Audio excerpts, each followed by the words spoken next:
Ladies and gentlemen, please welcome Ramin Sayer.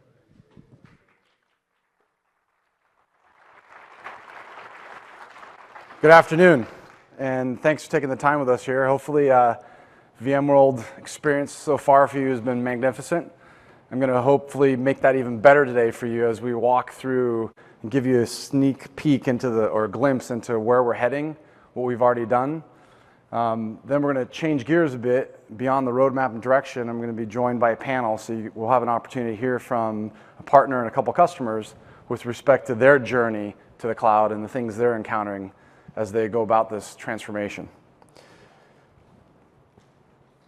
So obviously, we have the standard disclaimers. You've read it. Thank you very much.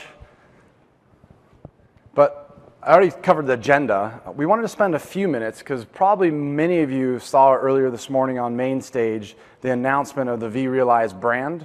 So I want to put that in context for you as to why and what we're doing and how the product lineup matches that.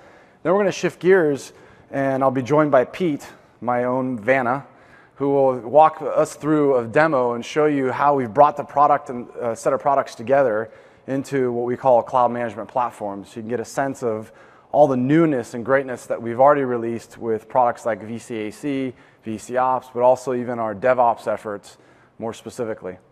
And then, as I mentioned, we'll talk about a panel session. So like many of you and our customers out there that I spend time with, the challenge for all of us is we're stretched and pulled in different priorities in different ways. Whether it's a private cloud project, whether it's a new application initiative, you name it, the challenges for us are abundant. Do more with less, right?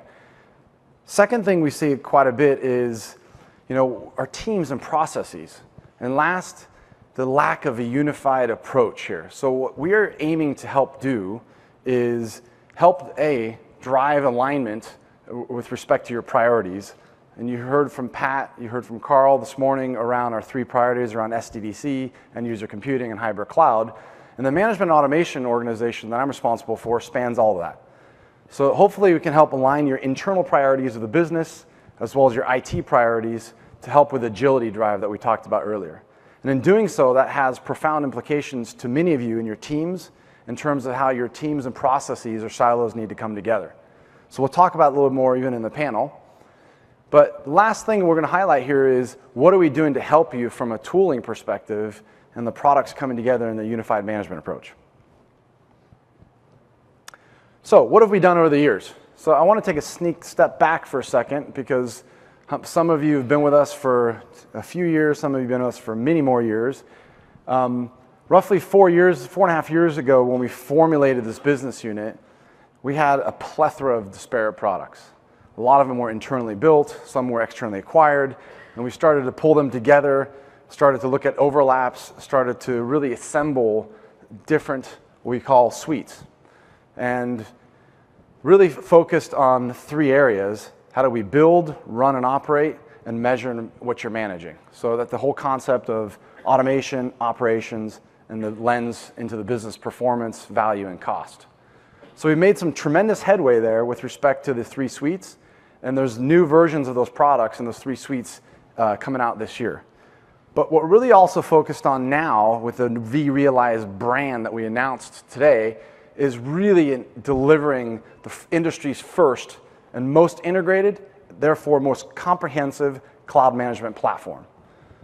So what we'll talk a lot today about is how we're evolving from siloed products and suites to this integrated CMP, as we like acronyms. And just to keep you guys on your toes, we'll throw a V in front of there to make sure we brand everything, right? But we'll talk about a little bit more in terms of automation and operations, and last, definitely not least, business management.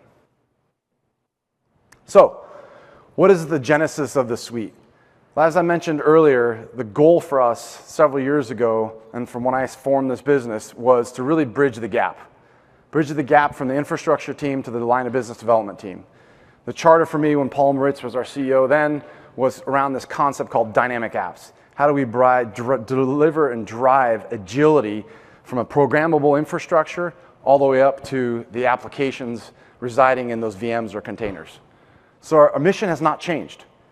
The difference is we've been executing on that, and whether it's the plethora of different types of apps, traditional, packaged, new, modern or legacy. We're trying to manage those new processes as well as be able to provide a seamless platform experience for how and where you provision to below. So whether that be on your own private cloud and within your data centers, whether that be physical, virtual, it doesn't matter. So the release of the vRealize suite is really centered on bridging the gap up with respect to the applications and bridging the gap down with respect to agnosticness to your heterogeneous hybrid infrastructure environments. So we spent a lot of engineering effort and partnerships really driving towards the top part over the last 12 to 18 months. And you'll see more of that throughout this conference and throughout this quarter and into next quarter. So the way I like to describe it is for the last couple of years, we've been going deep and broad with respect to the infrastructure and the whole notion of programmable infrastructure. So that whether it's compute, whether it's network, whether it's storage, whether it's physical, virtual, you can more seamlessly provision and flip the model that we're really used to. Meaning that traditionally it's been request to build, but now we're trying to do build to order. So pre-instantiated instances, images, infrastructure environments, we call those machine blueprints, that may span not only your vSphere-based private cloud, but also instances and images that we run in the public cloud. So as we've been going deeper and broader in the infrastructure, we've also been going inside the container and out. So what you'll see from us today is a lot of work we've done with various partnerships and integrations to automate the service we call the software development lifecycle, or SDLC, really starting from the binary repository system, and I'll talk about a little bit more what we're doing with Artifactory and integration there, through to the build and release process with this concept called the release pipeline, and into obviously configuration drift and tools such as Puppet. So what's behind the name? I don't know if you realize it, no pun intended, but as we looked at more descriptive naming and the mission that we've been on for the last few years, simply put, what we've been trying to deliver to you as well as the industry is for the first time for you to get value out of the investments you're making, not just in the infrastructure, but also the managing of the apps that need to land on that infrastructure. So as we all know, traditional management tools in the data center have been very complex, timely to deploy, costly to get value out of. And we're trying to squeeze that whole process down, and we say liposuction it down to get instant values for small, for medium, and for hyperscale environments. So the real goal for us has always been and continues to be to provide insight into what's going on in the infrastructure. That's where the birthing of VCOps came about, and the notion of machine learning and the innovations we've been driving around structured and unstructured data. The second is to make actionable decisions, most often around placement and automation around what we've been doing with vCake or VCAC, now called vRealize Automation. And last but not least, be able to take informed decisions as to where you should do placement based on cost and value with specific areas around business management that provides you lens into the cost and value of the services and the various providers. That's how the name came about. So we decided on this new brand, but it's more than just a brand name. What we've been really also doing is inside my own organization, fundamentally disrupting and changing the way we build and release products. So like many of you are going down this transformation, as I sit in front of a lot of customers, whether that be the CIO, VP of App Dev, VP of Infrastructure and Operations, the questions I often get asked back to me is, what are you guys doing internally within your own development environments to kind of dog food and go down this learning journey? Well, we've been actually reorganizing, bringing teams together. We've been using our own tools in our own labs, in our development environments, and also being able to now start to push as a service model first. And you'll see iterations of that. And we announced today vRealize Air Automation as a beta offering. And as we continue to evolve and provide new services on the VCHS, formerly known as, now called vCloud Air, we're going to then take a lot of those experiences and drop ship it or snapshot it and put it into shrink wrap software that we'll deliver for you guys to download and install and manage yourself. So we have two parallel trains going. Some parts of the teams are across the stack, servicitizing, so to speak, our products, providing those northbound and southbound APIs. In addition, we're changing the entire development release process of roles in the organization and what development's responsible for, what QA and now dev together are responsible for, and last but definitely not least, how the teams together need to run and operate these products, not only in our own lab environments, but also in our own public cloud or VCHS. So what you can expect from us, a lot more dog fooding, a lot more frequent releases as you look at services, and by the time it gets shrink wrapped and delivered to you, you'll get a lot more value out of the box. So what does that kind of lineup look like? So some of you may like acronyms, VCAC, VCAC, VCOPS, V whatever, ITBM, we didn't have that one, right? And so if you look at the existing name to the new name, the middle column is really around the VCOps products that you're familiar with, now rebranded vRealize Operations, the vCloud Automation Center, rebranded vRealize Automation, and IT Business Management, rebranded vRealize Business. But as I mentioned in the last slide, we're also delivering these all as a service. And so what you'll see more and more of us from VMware holistically is how you have these microservices offered onto and through vCloud Air. So you can start small, few users, few environments, few VMs, and expand your usage. So we have some pilot services already launched on there beyond vCloud Air that we announced this morning. Sorry, vRealize Automation Air we announced this morning. And you'll see more of those rolling out this quarter and into next quarter.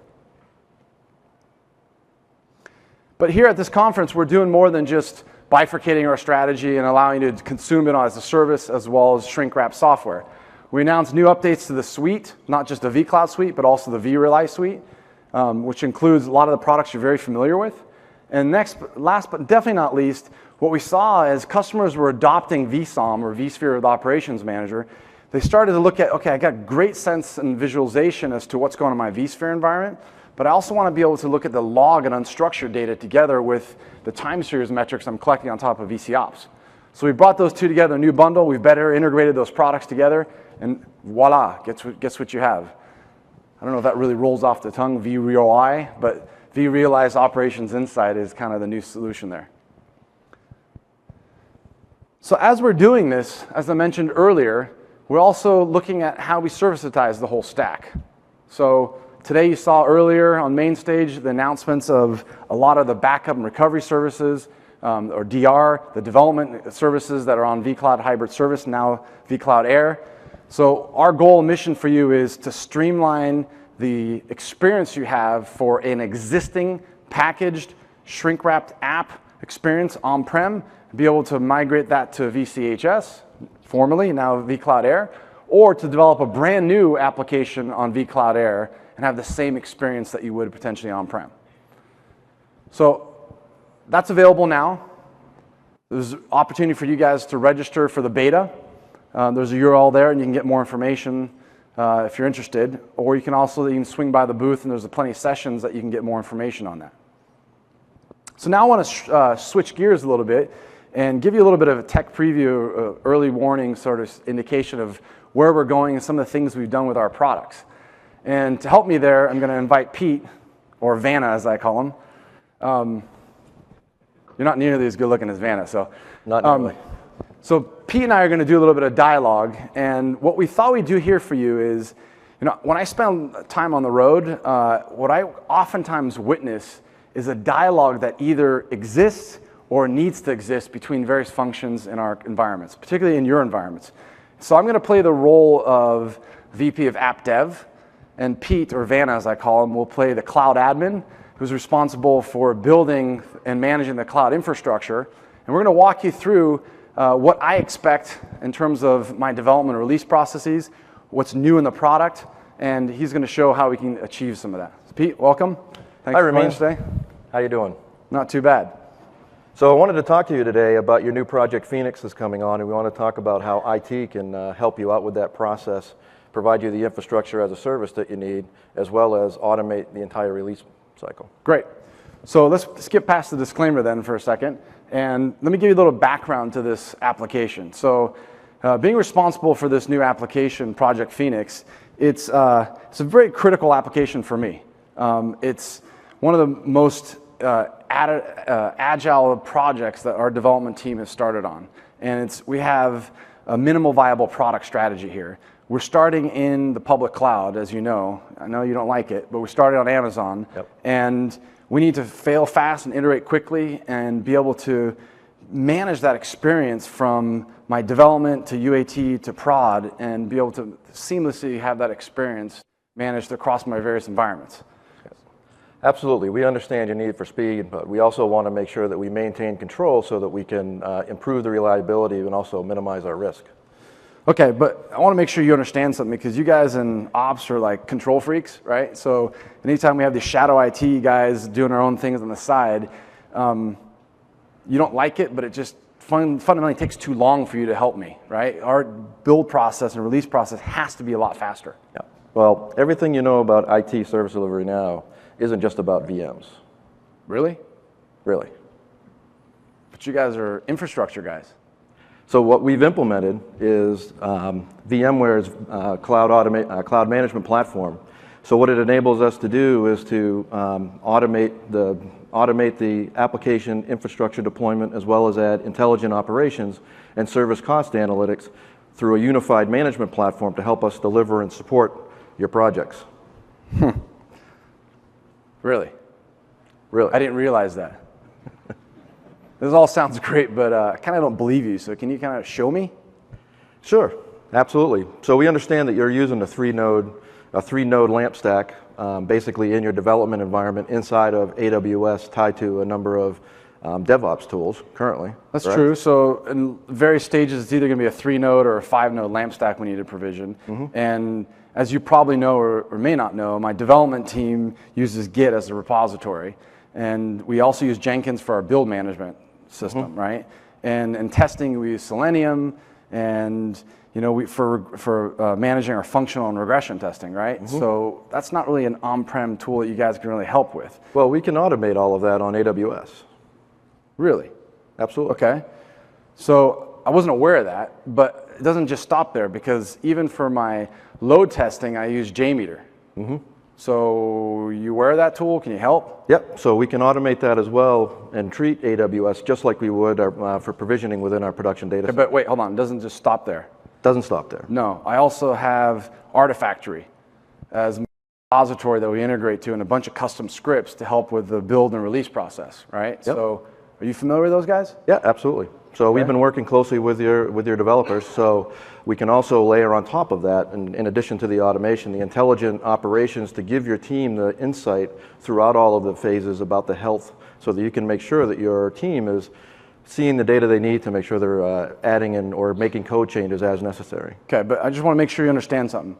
So as I'm in my development to test to UAT, right, I'm using Amazon, right? But I really need to be able to move it back in-house in my private cloud so I can tie it into my ERP system, my load balancer, and ensure scale and performance, right? Yep, absolutely, and we can help you there as well. All right, well, can you show me how? Sure.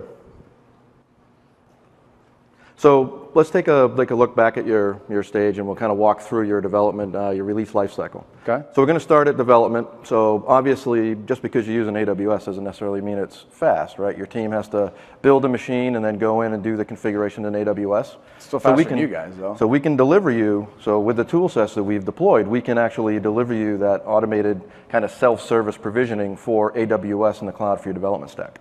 But wait a minute. I thought that VCAC or whatever product was just for provisioning VMs. No, Can you help me? Well, so we've layered on top of that the application services capability so that we can actually deploy and automate not just the infrastructure layer, but also the building of the applications on top of that infrastructure. Okay. That's interesting.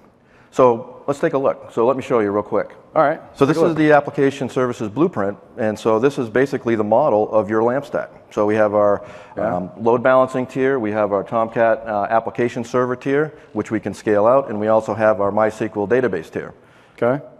So clearly you understand the basic 3-tier environment we have. That's all right. And we've also modeled in all of the dependencies that we need to basically deploy and make sure that things get done in the proper order so that you're not waiting on configuration or the manual handoffs between the teams. So, okay, so what happens next, though? Well, so we've taken that and we've created a self-service delivery portal for your team so that you can basically just go up into the self-service portal and select your Amazon-based LAMP stack. So my developers can actually log in and request this directly from your portal and have a pre-instantiated LAMP stack 3-node deployment. Absolutely. Cool. Can you really do that? Absolutely. So let's click. All right. So we're going to go in and we're actually going to select this particular LampStack application on Amazon. So I have the ability to basically look at that environment as you see here, but I can also choose other options that I want to deploy with that stack, because we can embed management into that stack as well. You can then also determine the size of the machine. So for whatever project that developer's working on, they might need one machine or they might need multiple machines as opposed to just a simple 1, 2, 3. So this may help me later on with the scale up and scale out stuff. Absolutely. Right? Got it. Okay. Absolutely. So as I mentioned, when we integrate that monitoring, we can also give that developer the KPIs that they need, that we've worked with them to say, when I'm building out this code, these are the things that I want to look for to tell me if it's working well. So I have the ability to create these dashboards that they have access to that shows them in Amazon all of the resources or the underlying components that are supporting that within Amazon. I can give them the top 10 as well as heat maps for the different areas of the resources. So you give me the top X, you can look at the various zones. That's nice, but again, I don't know how to emphasize this enough. This isn't just about IaaS, right? Exactly. I don't just want a VM. I need more than that. So what can you help me do with respect to not just provisioning the instantiated image of the virtual machine and show me some nice ding-dong lights and dashboards? I really want to know what you can do to help save more time, and most importantly, be able to improve my development release cycle, right? Because we're going to be doing a lot more pushes. Absolutely. Relax, Ramin, there's more. All right. So we've also have a tech preview of the continuous release for DevOps from VMware. Tech preview. Okay. Yeah. So that means it's early access. We're able to take advantage and see how we can actually leverage that to help your release cycle. Is that the stuff that didn't make quality and couldn't ship or something? Well, that's the stuff that we're using with you to make sure that we have all of the feedback and we can provide that feedback back to VMware, and then we get the products that we need. All right. All right. So can you show me some of that? Yeah. So let's go back through how we're going to be able to streamline that whole process for you. All right. So we're going to start back in your test environment. Okay. So when we look at that test environment, we're going to be able to actually create that tier for you at that stage, but also integrate and kick off the deployment AWS and kick off getting the latest build from Jenkins to deploy onto that stack. So you want to see how Blueprint will automatically pull the latest build from Jenkins? Absolutely. You want to see how we do that? Absolutely. I don't believe you can do it. I like to see it. So let's take a look at the DevOps piece. So when we look at the DevOps, and so what we basically have done is we created that 4-stage process for you. So as you talked about earlier, from dev to test to load to system integration and production, we've mapped out that release cycle for this project. Okay. So across the various 4 stages. Across all of the various 4 stages, but within those stages, we have our initialize, deploy, and test phases. Got it. And we can actually control and define what happens for each of those stages, and also what are the success criteria to move from one phase to the next within a stage. So your tool can actually help with that. Exactly. So let me show you. You mentioned Jenkins before. So what we're doing here, when we choose on the deploy piece, is we're actually looking at this delivery is actually configured to set up to deploy your LampStack in AWS, deploy and configure the build and the application services, but also hook into Jenkins. So you'll see that last piece is going out to Jenkins to make sure that we get the latest build. But wait a second. So before you go too far, as you know, my developers are very crazy about Puppet, right? We have a lot of manifests. So how do I leverage that? Because you just kind of just zoom right through that. So can you reuse some of the investment we've already created with leveraging Puppet? Yeah, absolutely. And the whole point of this is basically being able to take advantage of all of the tools that you already have in place and leverage that expertise that you've already built. We don't want you to recreate the wheel. Okay, so we have the library manifest. So if I already have those stored either in Forge or in repository internally, you can leverage that. Yeah, sure. So let me show you the integration to the Puppet Master within our application services capability. So here's that blueprint that I showed you before for the existing LampStack. Yeah, I see it. So what we're able to do with that integration is we're able to actually replace the services in this LampStack, and then actually put in those Puppet manifest services into the node, and then automate that delivery. So Puppet. Booyah! Nice. I didn't know you could do that. Finally, you guys are doing something to help me, huh? We're trying. Good. So now that's successful then. Yep. So we pushed that deployment out. So what this is showing us is basically that deployment stage has been created. So all of the machines are set up. They've been, the applications have been installed and configured. Got it. And we've gotten the latest build of your code from Jenkins. So now that it's past that stage, we're going to move into the test phase within that dev stage. Okay. So we can also tie into your Selenium test routines. Nice. Basically All right. execute those tests, but not only that, but actually bring you back the test results into the view. Nice. Right? Okay. So one of the things that we want to talk about is that the value of DevOps isn't just in the automation, right? It's giving your team the full transparency throughout the whole life cycle. Got it. So that if there are any issues that arise during that process, you have the ability to rectify that or rearrange or edit your code appropriately. So, okay, that makes sense so far, and I think it's pretty clear that's going to help save me and my developers a lot of time. So I get it, but is that all you can do? So no, actually, so what we can also do, so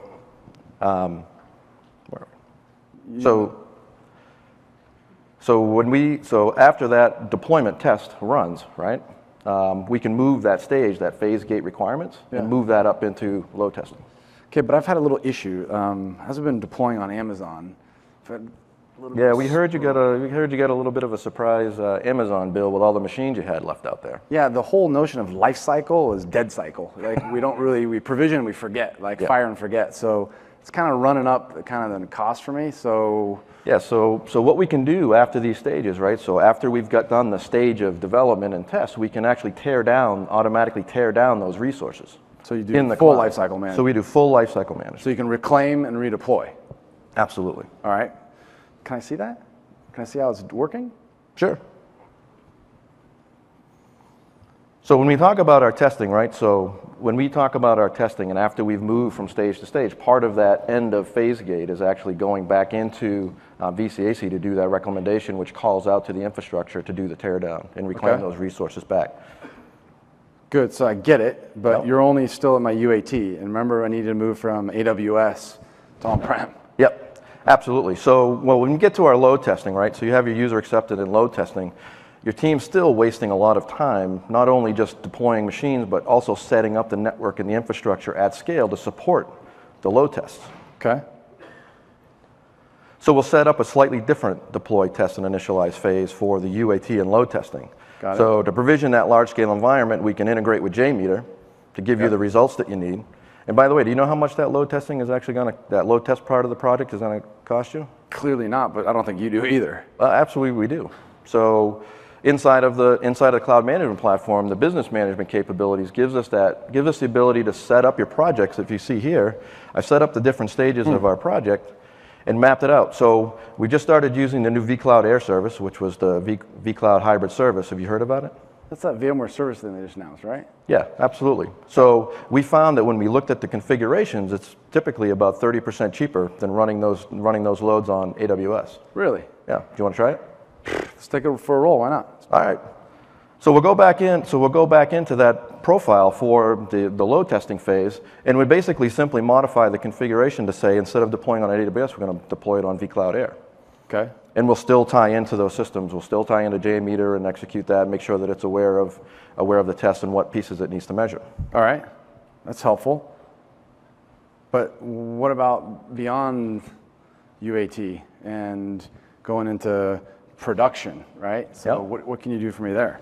Well, so once we start moving into production, right? Before we move into production, we want to make sure that we've implemented dashboards for your team so that they can adjust code as necessary as they start to see load, so that they can maybe handle more of the connections. Yep. So we set up custom dashboards and operations for them as so well. here's where you can baseline the application, right? So Absolutely. you understand before we move to production any sort of availability and performance issues pre and post. Is that correct? So we can look at the dynamics of the application and see how it handles under increased load, increased number of connections, so that we can kind of set watermarks, not just for the developer to optimize the code, but for operations to make sure when it does go into production, they know what they should be looking for. Yeah, actually, this is really helpful. But I think what I'd like to see maybe later on is you can show me even AWS to what we do in the VMware thing that you just talked about. vCloud Air. vCloud Air, and then even on-prem. So if you can show me that baseline across, then I can hold my developers a lot more accountable for the quality of the code. Yeah, absolutely. The dashboards are completely configurable. So we can do comparisons throughout each of the different stages and construct those for the users that are looking for that. Okay, cool. All right. I'd like to see that later. All right.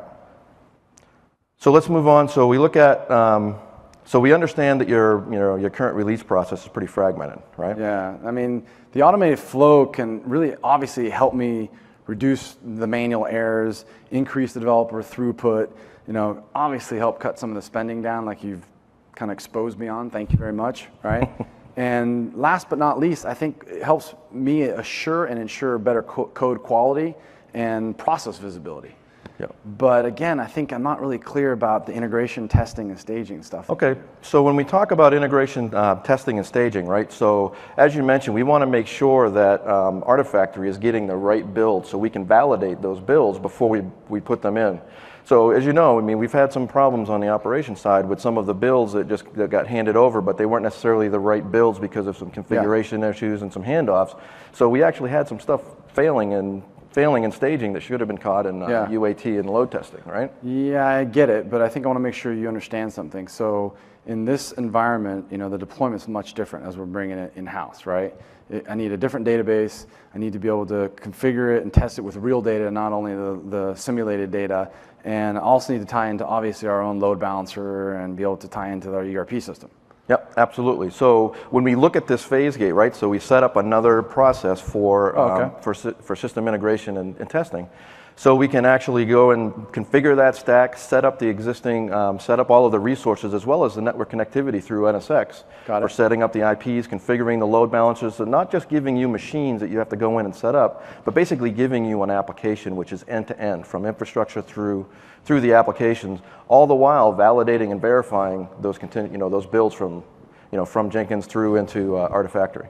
Great. Before we move them into production. I understand that helps you control freaks kind of manage that process, but I think the benefit for me is actually potentially having less time for my developers having to worry about issues post push. Right? Absolutely, absolutely. And we want to make sure that in the operations side that we're not getting code that's we're getting code that's going to actually work in production. Yeah, so those screens you showed me with VCOps and the baselining, I'm pretty certain that they can start to address a lot of those issues as they move from environment to environment, right?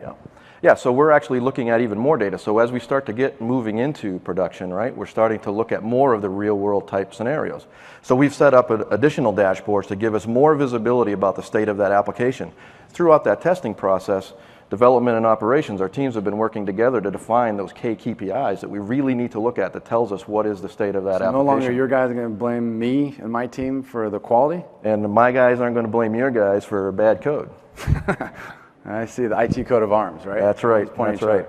Okay, so that actually looks pretty cool, and I think it would help a lot. Yeah. The more instrumentation and system level and app instrumentation you give me, the better, right? So what I'm showing you right here is our log insight piece, which is actually pulling in all of the unstructured log data. So as we mentioned, right, the applications are now performing, right? They're actually using and supporting customers and your users. So we want to be able to bring that unstructured data in with the infrastructure or the application monitoring, right, that we're doing in Log Insight to actually analyze those things together to give us a much deeper picture of what's happening. So that means you can take all of the various log events, the web server logs, and any sort of other syslog formats. Absolutely. And what do? You bring it into that VCOPS thing or VCOps thing, or? Well, we bring it into part of that that VC operations piece, which is our Log Insight. Got it. Right? And that is doing that analytics and giving you this deep dive visibility. But the information and the analysis that comes out of that gets fed up into the operations piece and then correlated with all of the traditional monitoring type data. This is actually really helpful because my developers are generating a lot of logs for their deployments. I require them to. So this back to that ding dong thing you showed me, that light, whatever, those dashboards you call them, whatever. Yeah. I think that will really help because if you can take the time series data, the log data, and show those across those various environments, then we can see where code changes and the whole process is being disrupted because sometimes our build process breaks, right? Yep. So if you have ability to pull in those log data, then we can get a better sense of where in the process it broke as well. Yeah, and that's what we figured. So that's why we wanted to bring that information in because we want to get better as well. Got it. So let's look at our final stage, right? Going into production. So we can automate the release of the resources and the final code build, right? And then validate that through Artifactory, just like every other step in the process. Okay. But what we want to do is we want to add some gating rules at the end from the DevOps perspective to make sure that the release engineers are signing off before it actually goes from staging into production. Gee, no surprise to you guys, the control freaks, right? You don't hold me back every time I want to do a push, right? But it's very straightforward, right? We want to make sure that we're putting good code out there in production because you want to make sure that the project is known for boosting earnings and not something drastic happening, right? Okay. All right. So the release engineer can basically add any notes that he wants for the final release, and then he can click approve, and it's gone, and it's done. Got it. So your developer's code changes, gets promoted all the way through the lifecycle. Nice. Right? So I think you finally understood what my team needs. It's a great job. We work very hard. We work very hard, and your developers work very hard. So that release engineer control the final step. Once we have it all set up and working, and the releases aren't breaking anything in production, we can remove that final step, right? And then basically automate that process from dev all the way through to production. Got it. So we can move a lot faster. You guys can stay in control. So we're done, right? Well, let's walk before we can run, right? So we want to basically manage these things, right, once we're in production. So we set up this production dashboard where we're actually looking at the actual real world environment that's supporting your customers. Yeah. So we can see, so now we can manage the relationship of all of the components in the stack. So if you recognize, you've got your three node lamp stack that's supporting the applications. And right now everything is running pretty good. So you want to... It all looks good, but we normally have issues when we actually push to production, not right away, but like a few days or a couple weeks later. All right, well, let's check back in a couple weeks and see how things are running. All right, let's do that. All right. Well, it's been a couple of weeks, Ramin. Let's do a check-in. I hear great things about the application and the project. I hear you're doing a bang-up job. You know what? You kind of surprised me, man. I got to say that you guys really helped us out. I think with the automated process that you showed me and the things you can do in terms of the various environments, we not only be able to improve our cycle times, but we actually pushed 2 unplanned releases to production, and we saw some great results. So we had a spike in user volume, and couldn't be more proud of the improved revenues that we weren't anticipating. Well, we're glad we could help. So let's take a look at the dashboard that we looked at a couple weeks ago. I just want to make sure that everything's going well. All right. Sure, everything's fine, right? Yeah, it should be. Okay. But I thought you said green is good. What the hell's going on here? Well, it looks like the health scores for the resources in the web tier are kind of going a little wacky. So shit, I got a board. Might have had a little more demand than you thought? Yeah. All right, well, let's take a look and dig into this and see what's going on. Okay. So when we look at that, so we're looking at this alert right now, and it's showing us from the web tier, we're getting Apache requests per minute, we're getting some multiple alerts from multiple servers. NSX is actually reporting a high number of connections on your load balancers. And the Log Insight is collecting the logs from the servers, and we're getting a whole ton of 500 errors. So what does that mean? Well, it's basically telling us here that we, for this period of time, it's pretty recent. So let's look back at the alert detail, and it's basically recommending that we scale out the application. Can we? Yeah, absolutely. How? Can you show me? Yeah. So we'll actually be able to click right here, and it's going to bring us in. It's going to bring us into our cloud automation capabilities to basically add those additional nodes to that server tier. Okay, so you launch into cloud automation, and then what happens? So in addition to basically deploying a couple more servers, so we'll add a couple more, it's not just going to deploy those servers, it's also going to install the applications, but do the network configuration to support all the those IP two new address servers. allocations and all the IP allocations, all the load balancer configurations to make sure that those new app servers are basically in the system so they can start sharing the load. Nice. All right, you want to click go? Yeah, let's do All it. right, let's do it. All right, so we submitted the request, and now we can go back and look at our dashboard and make sure that those systems got deployed. Okay. So here we are. We see we got our 2 new machines that are up and running, and they're actually, we look at the metrics, and they're actually sharing the load across those 5 servers now. Everything's green again. Great. Everything's green again. Okay. So I got to admit, you kind of surprised me because didn't understand that you guys were able to deliver as much as you have, and it's really helped me not only not have to worry about the infrastructure provisioning stuff that I had to go around you to do, but it's actually helped me really streamline my release process. And so my cycle times have got a lot better, and my code and quality of the apps and pushes got a lot more improved. So this is really what I expected from you guys to be able to do a long time ago. So thank you very much. You're welcome, Ramin. So, but there's something that kind of bothers me still. I'm not really What's that? sure if I'm paying for more than I need, and it's costing me less or more? Well, we're actually doing pretty well, so How do you I can show you. How? All right. So in addition to the cloud management platform, we were also using the business management capabilities, which gives us a full visibility of all of our cloud costs so that we can understand where we're paying and where we can actually optimize those costs. All right, you can expose me again? We're watching it, All right. so we can track your AWS costs in the same view, so we can make sure if there is any sprawl that starts to happen, right? We can reach out and make sure that bill isn't quite such a surprise anymore. Can you just make sure you send it to me?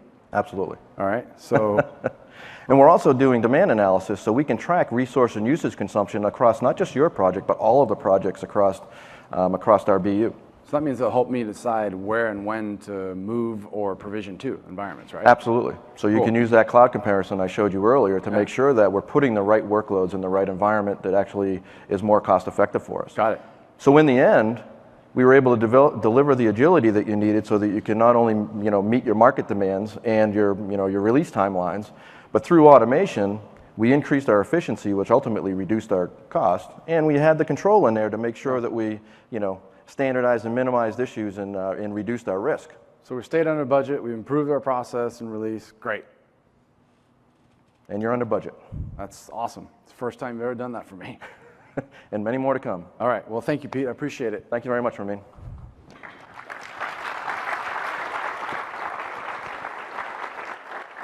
So just a quick wrap up there. So a few things we try to highlight here. One is, as I mentioned earlier, how much we've invested in making it much more seamless and easy for you to provision the infrastructure, whether that be on-prem, off-prem, what you're probably very familiar with in terms of vCloud Automation Center or vRealize Automation, and moving quickly up to be able to provision the entire dynamic release process of any application, starting in the public cloud, moving it through various environments, even to on-prem. So as I've witnessed a lot of discussions with the customers, and probably what you're witnessing internally, is IaaS is not enough. So basic VM provisioning with all the elaborate capabilities around load balancer, firewall configurations are great, saves you a lot of time, particularly in terms of resources and request time. But as I see it in a lot of our environments, customers and your end user customers expect more and faster. So what we're trying to highlight here, and a lot of capabilities that are in the product, and you'll see on the showroom floor, and they'll be releasing throughout this quarter and next quarter, is how you can evolve beyond IaaS into more of the continuous build, release, and integration stuff that we just showed you. So now I want to change gears a little bit and actually join and welcome on the stage a few panelists that can give their perspective of what they've experienced, both from the vendor and the customer side. So first up, I'd like to invite Luke. Luke's been a personal friend and a pioneer in the industry. So Luke, thank you for joining us today. Thanks, Ramin. We'll give you a little background on Luke in a second. As you probably know, he's the founder and CEO of Puppet. Secondly, Samir. I'd like to invite Samir up. He's with EA. If you're a gamer, if you're not, you should be. And Samir is going to give you his experience of what he's been doing within their environment, particularly with respect to how they're leveraging the VMware products, but also some lessons learned that you guys can maybe take away from. Thank you very much for joining us. Thanks, Ramin. today. I really loved the first slide where you said Need for Speed. Yeah. That's one of our games too. So. The Need for Speed, yeah, the race car one. Oh yeah, exactly. So I'll make sure I tell my kids I met you today. And last but definitely not least, I'd like to welcome Suzanne. Suzanne, come on up.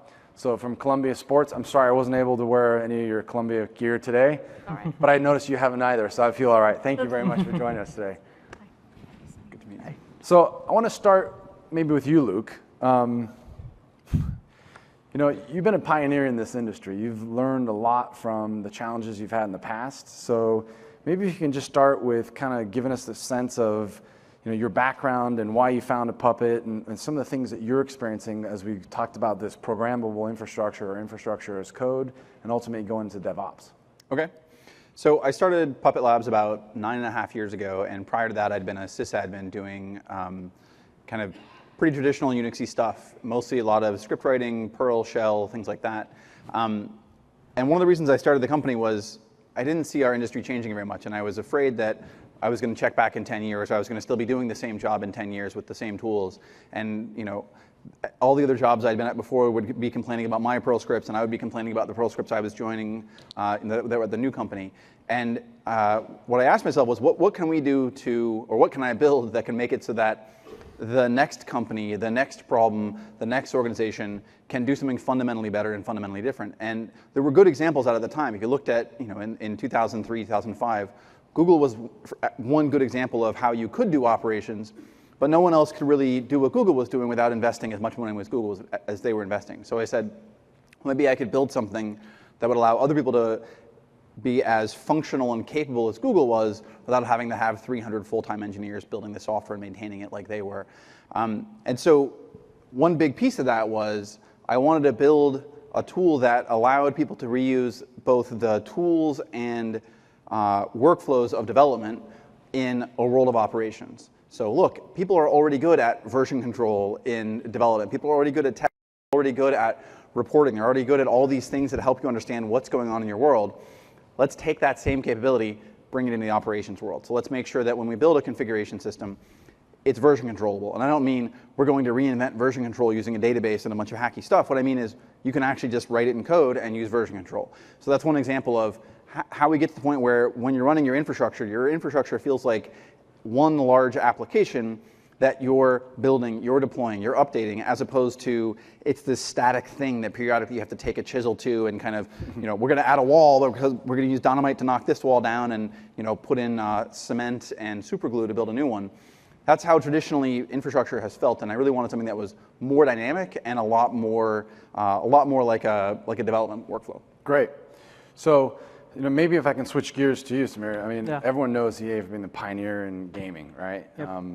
But can you give us a little bit more understanding of kind of what you guys faced internally as you were trying to regain control from IT around the new apps? Because you guys use public cloud a lot, right? Mm-hmm. So what did you do to kind of bring that control back in and be relevant to the development teams again? Yeah, when we started our journey to the cloud, it's different, right? Because we were looking at an infrastructure which was really large, so with thousands of machines in multiple locations across the globe, and a very diverse infrastructure where we had just not had just a virtualized environment, but we had public cloud, we had a virtualized environment on multiple hypervisors. Yeah. And we were looking at bare metal deployment, which was a sizable deployment as well.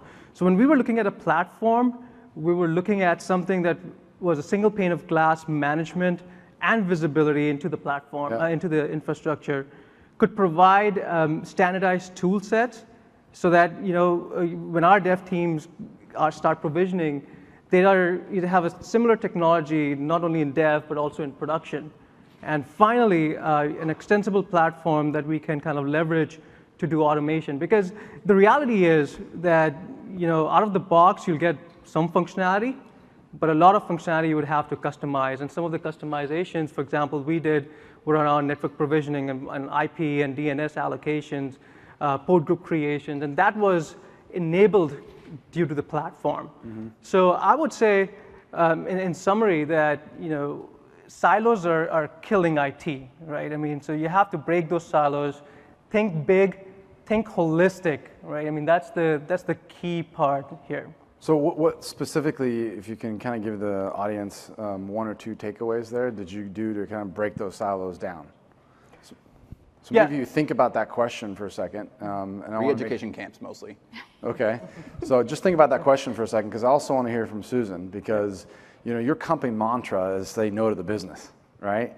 You guys are probably the most cutting edge retail manufacturer, and you guys are expanding outside the US into other remote sites. And so data is an issue, development is an issue. So how does IT be relevant in the retail area as you grow here? Well, I think one of the things that we're so highly virtualized, and we're very efficient at what we do with our virtualization products, but we need to take it to that next step. We need automation, we need provisioning, we need to be able to extend our skill sets and our tools into a hybrid cloud situation. I can't always put infrastructure inside China, for example, so being able to leverage something like vCloud Air specifically, and I'm going to get it wrong, vCloud Automation Center, or vRealize Automation. Nice. Thank you. We have a t-shirt for you for later. Great. So the automation pieces, and being able to use those on-prem, use the same teams that I have on staff today with their skill sets, and then just be able to leverage that worldwide. Okay, so I want to maybe go back to you because one of the lessons learned that you highlighted for me before was the culture change required you guys to kind of do things new, right? In terms of develop new skills, right? Bring in new kind of resources. Can you just elaborate on that a little bit? Yeah, for vendors and tech companies, easy to sell the tech, right? I mean, but as a customer, I think it's much, building cool tech is really easy. I think the key part is operationalizing it. And I looked at it from 3 perspectives, right? Like tech. So from technology perspective, being able to customize, getting into that DevOps model as fast as possible. The platform allows that. For example, VCAC and vCenter Orchestrator, for example, you can do automation workflows. And then getting into processes, I mean, the whole delivery model changes, right, with the cloud platform. So being able to get people aligned to that delivery model is critical. And from a people perspective, it's about getting new skills. In our team, we definitely incorporate some of really smart developers who can get this automation going, but also retraining people with new skill sets kind of helps a lot. Kind of break those cultural things. So maybe Luke, to you, because a lot of the sysadmins that use Puppet are kind of the spear, a tip of the spear in terms of having that responsibility, but either they're centralized or decentralized, right? So what are you seeing as kind of some of the lessons learned or best practices in your customer deployments? Yeah, so technology definitely can't solve cultural or political problems, and it's a mistake to think that purchasing any technology will suddenly change fundamentally how you work and how your company works. So one of the things that we work at really hard in Puppet is to ask as little as possible of the customer. And so that means we don't want you to replace things that are working. We don't want you to have to become a completely different person. And we want you to be able to solve the smallest problem possible. So rather than coming in and saying, well, step 1, rebuild your entire infrastructure, doesn't work really well. It's a bit like the IKEA directions that say, step 1, get an engineering degree from MIT. It doesn't work. So instead it's, okay, let's pick the part that has the most pain, pick the thing that's causing you to be interrupted every 15 minutes. That means that you can't stay focused on anything in your, for an entire day. Let's begin fixing those. Let's make the alerts go away. Let's make the outages, let's make the downtime go away, just by bringing a little bit of consistency and a little bit of reliability to your world. Now you can actually focus for like 30 or sometimes even 60 minutes at a time. And that allows you to spend a little more time thinking a little further ahead. Instead of thinking about today or this week, you can think about next month, next quarter. And you still aren't probably doing things that are outside your individual department or things that are outside of your own personal control. But you are starting to think, okay, how can I make my life fundamentally better? How can I start going home at 5 o'clock instead of 9 o'clock?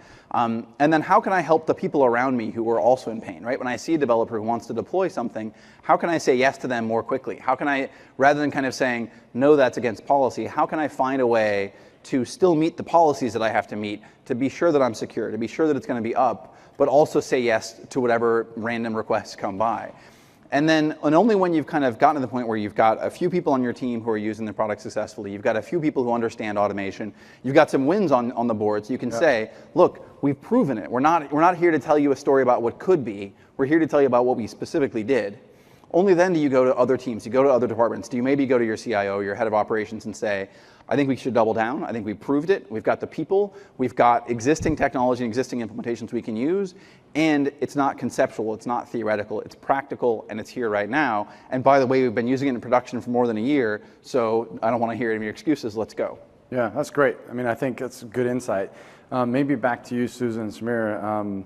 Your environments were not greenfield, right? You had a lot of brownfield things to deal with, right? Otherwise known as production. Yeah, otherwise known as mess, right?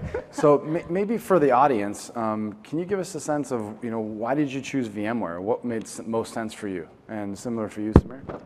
Sure, VMware, it was an easy choice. It's best of breed, world class. It gives me the confidence I need to know that my applications, my services, my environment is going to be available. We protect with disaster recovery. I fail over between data centers. I do this on a quarterly basis. So the tools and the integration. So as we start talking about vRealize Automation and vCloud Air and some of the integration pieces that we're going to be able to leverage there, again, a fairly seamless, transparent experience for my existing team. Because I've said it before, I don't get cloud engineers and system engineers on site. I have one team and they have to do it all. So I need to make sure that they can do it very well and very efficiently. Great. Samir? Yeah, and for us, we evaluated a lot of platforms, right? And I think the key thing with VMware again comes down to that holistic approach of solving the SDDC problem, right? And with VCAG, you can not only just provision virtualized environments, but you can also provision public cloud, bare metal. With VCO, with the orchestrator, you can kind of automate some of those workflows, and you would have to. I mean, that's just the reality of things. With VCOps, you get this amazing visibility into your infrastructure, and now you can also do capacity planning along with that. So, and with ITPM standards, what we're using is we get that cost model, cost profiles built in and transition into VCAG automatically. So a lot of this automation, a lot of this holistic problem of SDDC is solved by VMware, which we found kind of lacking in other platforms at that time. Got it. So maybe as a partner, Luke, what do you see as kind of the benefit for folks here as well as our mutual customers as to why Puppet and VMware? Well, VMware is the solution to and cause of all of our customers' problems. When VMware, Well, I'm not sure I like that one. All right, that wasn't part of the script, man. So VMware took a really critical and very slow physical part of our customers' workflows and made it really, really fast. And what you find, and economists will say this in almost anything, what you find when you make something really efficient is people use that a lot. So we go into customer environments and they find that this one part of their environment is incredibly fast and incredibly capable, and they do everything they can through that piece because it's so powerful. The problem is the other pieces haven't kept up, and they're pushing so many things through their VMware aspect of their infrastructure that they're doing too much there, and they've kind of lost control of the management of that part of their world. So what we come in and we help customers do is we help them, let's take the rest of your piece, right? Okay, great. Now you can take the 3-week purchase rack and stack portion of your world. Now that only takes 5 minutes in VMware. Well, what's that machine doing now? Let's take the entire, from provisioning up through build and it's actually being maintained, and the rest of that machine's lifetime. That now only takes a couple minutes too. So now when you hit the button to deploy, you're actually deploying the full application as opposed to merely the VM, and then you have a bunch of sysadmins go and hand tune it. But then you've got the level of it, you're controlling the entire infrastructure itself. So rather than saying,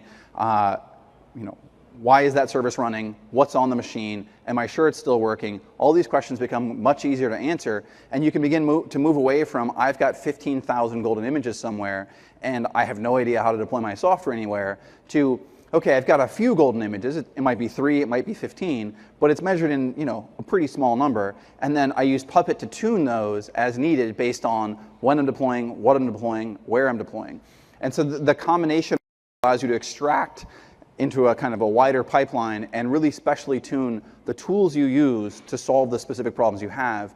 And it really helps bring the rest of your infrastructure up to the same rate of speed that VMware helps your customers move. So for the benefit of everyone here, I mean, I think the use cases we see as joint opportunities is the core vSphere level, how you could really extend and use Puppet, right? Yep. Second would be as you go above vSphere and you want to start configuring virtual machines and all the associated stuff around the load balancers, firewalls, you can also extend and use Puppet there. And then when you go inside the container and up and out, similarly with the application middleware components, you can also use Puppet. Would that be fair to say?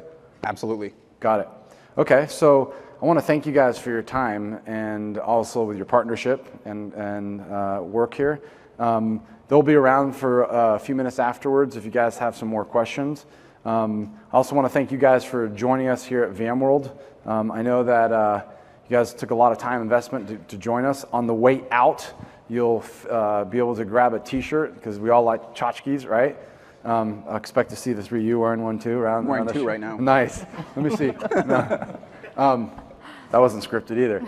So if you fill out a survey and help us really improve what we're doing, you give us some feedbacks, you also will be entered in drawing for some gift certificate you can see there.